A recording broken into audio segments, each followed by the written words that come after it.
अब इसके फाइबर्स की बात करेंगे, ठीक है। तो इसके जो फाइबर्स हैं, सबसे पहले याद रखो कि अगर ये इस तरीके से मैंने नेक एक तरीके से फीमर को डिनोट करा है, तो ये इधर की साइड कैप्सूल है, ठीक है।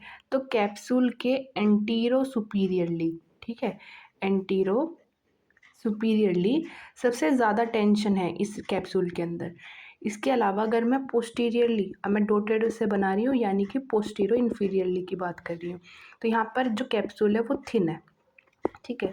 तो ये बात हुई इसके कैप्सूल की। इसके अलावा इसके अंदर दो तरीके के फाइबर है, एक लॉन्गिट्यूडनल फाइबर इस तरीके से और एक सर्कुलर फाइबर इस तरीके से। तो जो लॉन्गिट्यूडनल फाइबर्स हैं वे हमारे इनर हैं, ठीक है, और जो हमारे लॉन्गिट्यूडनल फाइबर्स हैं वे हमारे आउटर फाइबर्स हमारे लॉन्गिट्यूडनल है और इनर है हमारे जो सर्कुलर है। जो सर्कुलर है उनको हम बोल रहे हैं, ये वाले जो सर्कुलर है उसको हम बोल रहे हैं जोना ऑर्बिक्यूलरिस, जोना ऑर्बिक्यूलरिस। ये जो लॉन्गिट्यूडनल फाइबर हैं ये नेक और हेड की तरफ रिफ्लेक्ट होते हैं और बनाते हैं रेटिकुला। ये रेटिकुला एक तरीके से, इनके साथ क्या होता है, इस तरीके के लॉन्गिट्यूडनल फाइबर इनके साथ ब्लड वेसल्स नेक और फीमर जो हेड है उसको सप्लाई करने का काम करते हैं। Let's read it once.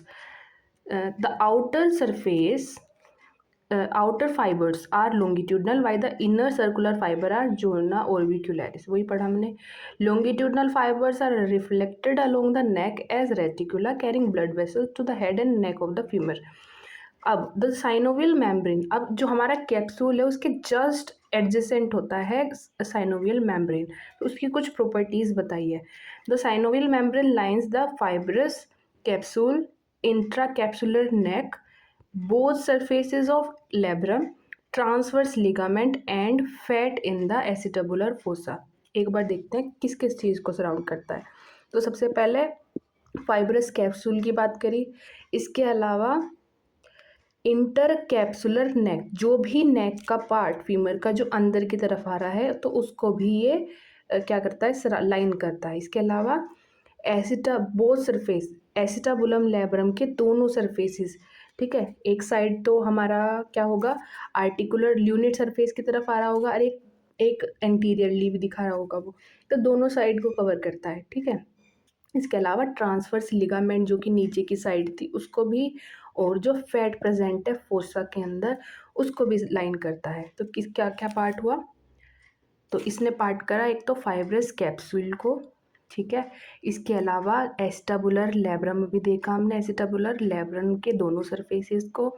इसके अलावा इंटर कैप्सुलर जो हमारी नेक थी, ठीक है, उसको भी सराउंड करा। फिर हमारा जो लैब्रम हो गया एसिटाबुलर, या एक ट्रांसवर्स लिगामेंट जो होता है, ट्रांसवर्स लिगामेंट, उसको भी सराउंड करा। तो ये चार पार्ट्स थे जिनको इसने सराउंड करा। It also cover the ligament of head of femur, जो हमारा हेड होता है उसी के इस वाले पार्ट पे प्रेजेंट होता है head of femur. Please remember जब हम पढ़ रहे थे कि जो हेड है उसको हाइलिन कार्टिलेज से वो कवर होता है एक्सेप्ट फोविया कैपाइटिस जहाँ पर हेड ऑफ फीमर अटैच होता है। तो ये हमारी अगर नेक है ना तो इस वाले पार्ट पे कार्टिलेज प्रेजेंट नहीं होता। तो the joint cavity communicates with the iliopsoas bursa through an opening between pubofemoral ligament and vertical band of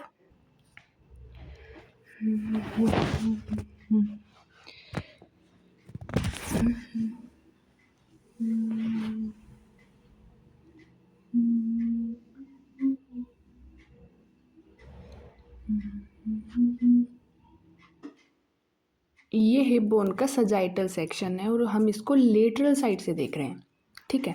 तो इसके अंदर इधर की साइड जितनी भी चीज़ें थे आप देख रहे हो वो है हमारे एंटीरियरली और इधर जो देख रहे हो वो है पोस्टीरियरली। तो अगर मैं बात करूँ सबसे आगे की तरफ देखोगे सबसे ऊपर है टेंसर फेशियल आटा, ठीक है, ये टेंसर फेशियल आटा है। जस्ट इसके नीचे रेक्टस फेमोरिस है और सार्टोरियस मसल। तो तीन मसल्स तो ऊपर याद रखनी है हमें, tensor facial Lata, rectus femoris and sartorius. इसके अलावा आगे की तरफ ही हमारा इलियोश्वास प्रेजेंट होता है, ठीक है। इलियोश्वास एंटीरियरली है। इसके अलावा देखो इसमें आपको एसिटाबुलर सरफेस दिख रहा है, एसिटाबुलर फोसा भी दिख रहा है, और यहाँ से ये जो है यहाँ पर ट्रांसवर्स लिगामेंट है जहाँ से अटैच होता है हमारा ligament of head of femur. तो ये हमारा इसका पार्ट हो गया। इसके अलावा इसके आउटर कवरिंग में आपको जॉइंट कैप्सूल दिख रहा होगा, ठीक है। इसके अलावा अगर आप नीचे की तरफ देखोगे तो ये है हमारी ऑब्ट्यूरेटर एक्सटर्नस और इसके साथ में ही क्वाड्रेटस फिमोरिस जो कि डीप प्रेजेंट होती हैं। तो ऑब्ट्यूरेटर एक्सटर्नस एंड क्वाड्रेटस फिमोरिस पीछे की साइड से जारी होती है सियाटिक नर्व, ठीक है, ये सियाटिक नर्व है। अब इन्फीरियरली आप देखोगे तो मेजर अडक्टार मसल्स हैं, कौन कौन सी, पेक्टिनियस, ऑब्ट्यूरेटर नर्व भी यहाँ से ही जारी है, साथ में adductor longus, adductor brevis and adductor magnus. तो अडक्टर लोंगस, ब्रेविस, मैग्नस, और सबसे नीचे दिख रही होगी ग्रेसियलिस, ठीक है, यहाँ पर सबसे नीचे ग्रेसियलिस, ठीक है। ये हो गई हमारी मीडियल साइड वाली मसल्स। अब पीछे की साइड्स होती हैं हैमस्ट्रिंग, आपको पता होगा कॉमन ओरिजिन होता है इसका। इसके अलावा सबसे पीछे की साइड है हमारी ग्लूटियस मैक्सिमस, इसके जस्ट अंदर होती है हमारी ग्लूटियस मीडियस और सबसे अंदर ग्लूटियस मिनिमस। जस्ट इसके नीचे आपको एक टेंडन के फाइबर्स दिख रहे होंगे, ये ऑब्ट्यूरेटर इंटरनस विद जेमिलाई, ठीक है, यहाँ पर प्रेजेंट है।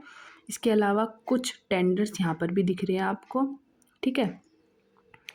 तो ये सब पोस्टीरियरली प्रेजेंट है। तो ये हुए हमारे क्या फीमर्स के रिलेशन। एक बार जल्दी से रिवाइज करेंगे। तो सबसे पहले हमने ऊपर की साइड क्या देखा था, 3 muscles, tensor fasciae latae, rectus femoris and sartorius, ठीक है। तो ये 3 मसल्स हो गई, tensor fasciae latae, rectus femoris and sartorius, 3 muscles ये हो गई। इसके अलावा फिर हमने देखा आगे की तरफ इलियोश्वास, ठीक है, इलियोश्वास मसल। फिर हमने नीचे की तरफ देखा था कि हमने जॉइंट के बारे में बात करी। फिर इसके अराउंड कैप्सूल है, कैप्सूल के जस्ट नीचे आता है ऑब्ट्यूरेटर एक्सटर्नस और क्वाड्रेटस फिमोरिस।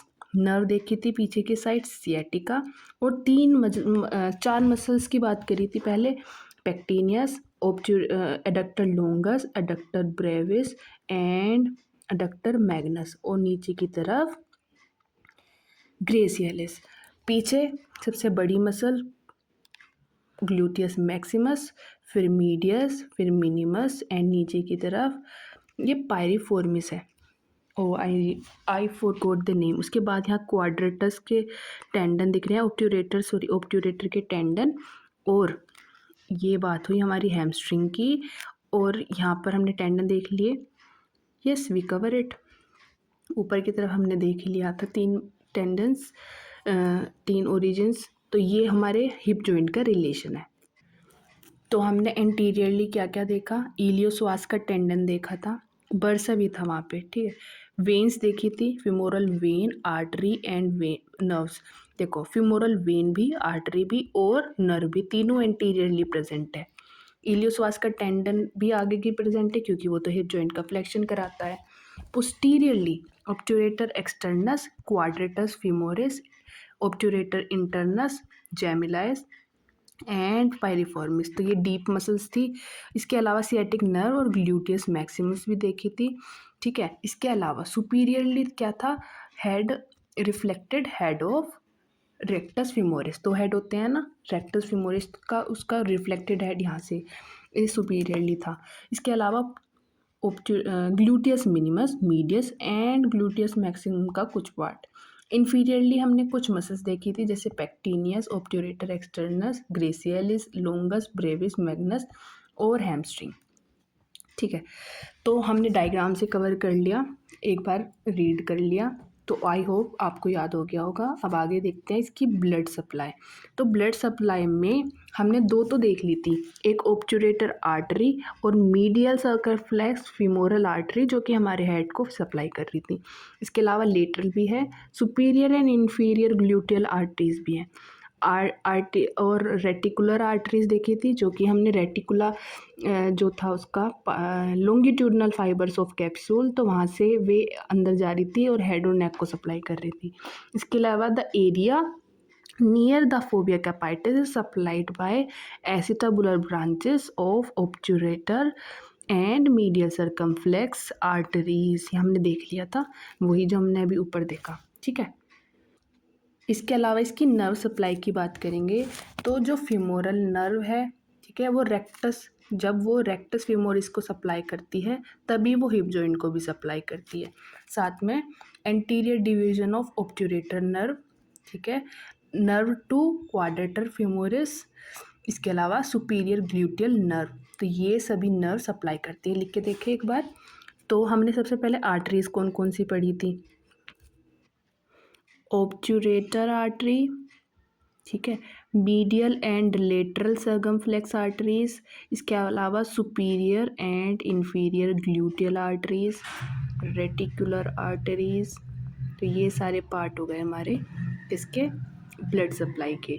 इसके अलावा हमने नर्व सप्लाई की बात करी, फिर फिमोरल नर्व देखी थी, ठीक है, फिमोरल नर्व वो भी जो नर्व टू रेक्टस फिमोरिस को सप्लाई कर रही थी। इसके अलावा ऑब्चुरेटर नर्व देखी थी, जो कि जिसकी एंटीरियर डिवीजन सप्लाई करती है, और क्वाड्रेटस फिमोरिस, ठीक है, और एक और है superior gluteal nerve, superior gluteal nerve. तो रिवाइज करते हैं एक बार और। फिमोरल नर्व, ठीक है, फिमोरल नर्व जो कि नर्व टू रेक्टस को सप्लाई करती है। इसके अलावा ऑब्चुरेटर नर्व, फिर quadratus femoris and superior gluteal nerve. तो ये हमारी नर्व सप्लाई हो गई, ठीक है।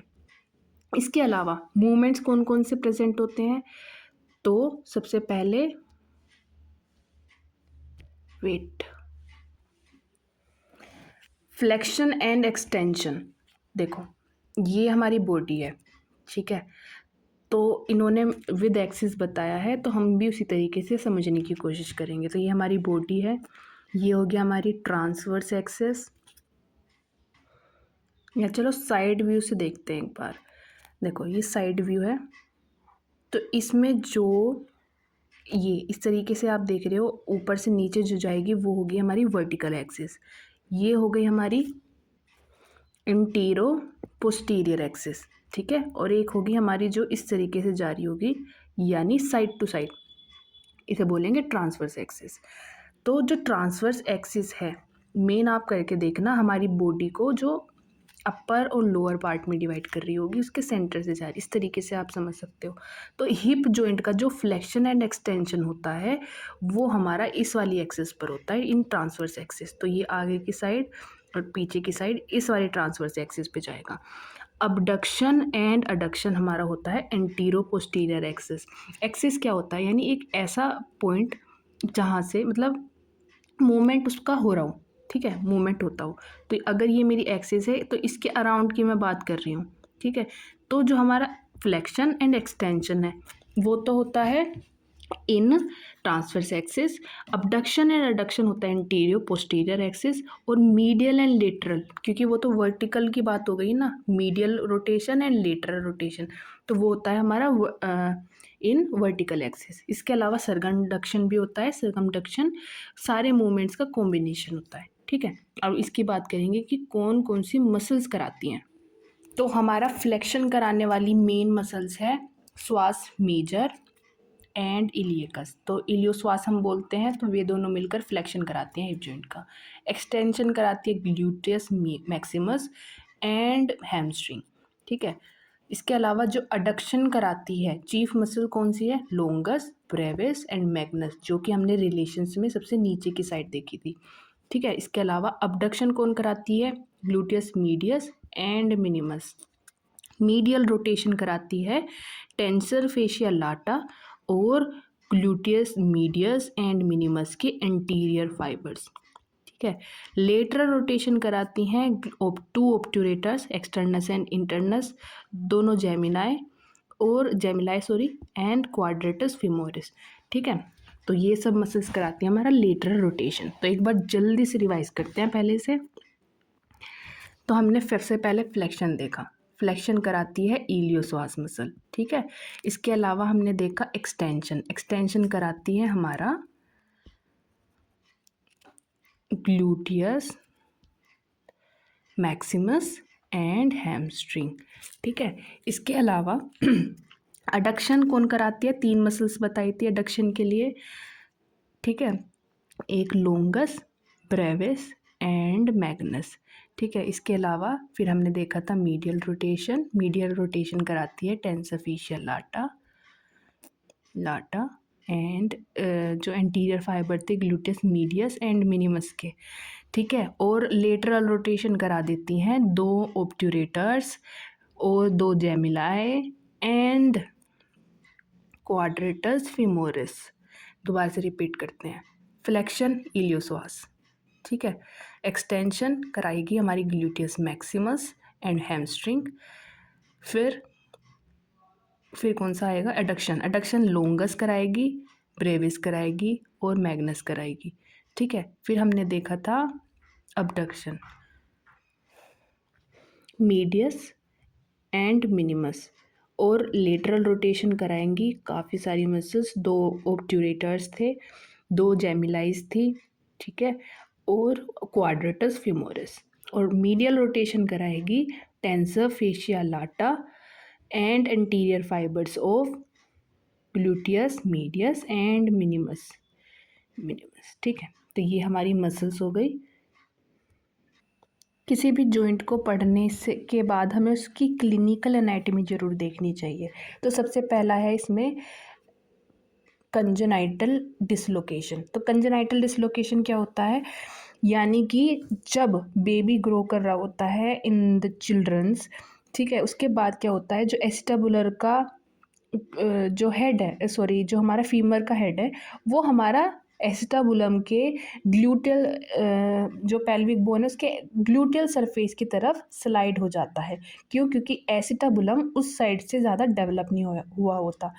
इस वजह से हमें क्या देखने को मिलता है, लर्चिंग गेट या फिर ट्रेंडलबर्ग गेट, ठीक है। तो ये गेट देखने को मिलता है, इसी को हम कंजेनाइटल डिसलोकेशन बोलते हैं। इसके अलावा है पार्थिस डिसीज़, इसके अलावा है पार्थिस डिसीज़। पार्थिस डिसीज़ क्या होती है, इसके अंदर हमारा हेड क्या होता है, डिस्ट्रक्ट हो जाता है और फ्लैट हो जाता है, जिसकी वजह से एक्सरे के अंदर जॉइंट स्पेस इंक्रीज मिलता है।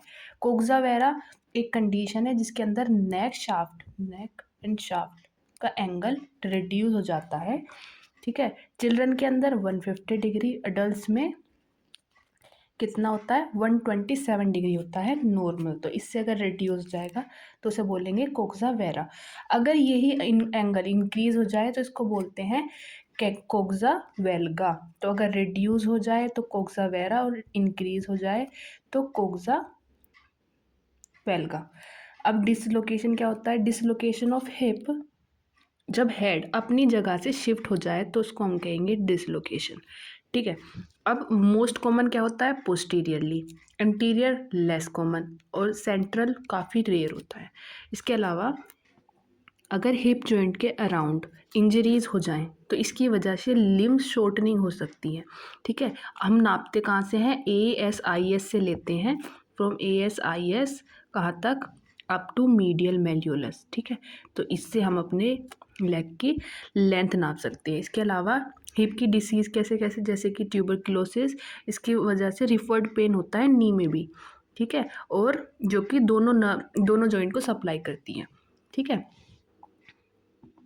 आई मीन टू से कि अगर ट्यूबरक्लोसिस ऑफ हिप जॉइंट हो, ठीक है, ये हमारा एक मिनट, ये हमारी बॉडी है, ये हिप जॉइंट है और ये नी जॉइंट है। अगर हमारे हिप जॉइंट का ट्यूबरक्लोसिस हो तो इसका रिफर्ड पेन नी में भी जाएगा। क्यों, क्योंकि क्या होता है कि एक ही कॉमन नर्व सप्लाई है दोनों जॉइंट की, इस वजह से। इसके अलावा एस्पायरेशन करना हो हिप जॉइंट का तो हम कैसे करते हैं, ASIS से 5 सेंटीमीटर नीचे जाएंगे, यहाँ पर निडल रखेंगे, upward, backward and medial side, ठीक है। और क्या करेंगे, अपवर्ड, बैकवर्ड एंड मीडियली, और यहाँ से हम क्या कर सकते हैं, एस्पायर कर सकते हैं, specially from the posterior side. तो इसमें लिखा है it can also be done from the side by passing the needle from the posterior edge of the greater trochanter upward medially and parallel with the neck of femur, यानी greater trochanter की posterior edge से जाएंगे और वहाँ से हम upward medially और neck के parallel, ठीक है। इसके अलावा कुछ मूवमेंट्स की बात करी गई है कि क्लोज्ड पैक पोजीशन में कब होता है, जब हमारा एक्सटेंशन हो उसके साथ थोड़ा एबडक्शन विद मीडियल रोटेशन अगर हो तो वो क्लोज पैक पोजीशन होगी। और सबसे ज़्यादा कॉन्ग्रेंट पोजीशन कब होती है, जब स्लाइड फ्लेक्शन, अबडक्शन और लेटरल रोटेशन हो, तो सबसे ज़्यादा कॉन्ग्रेंट होता है जॉइंट। इसके अलावा एक्सटेंशन 15 डिग्री का होता है, अबडक्शन 50 डिग्री का होता है, medial rotation 25 and lateral rotation ज़्यादा होता है 60 डिग्री, ठीक है।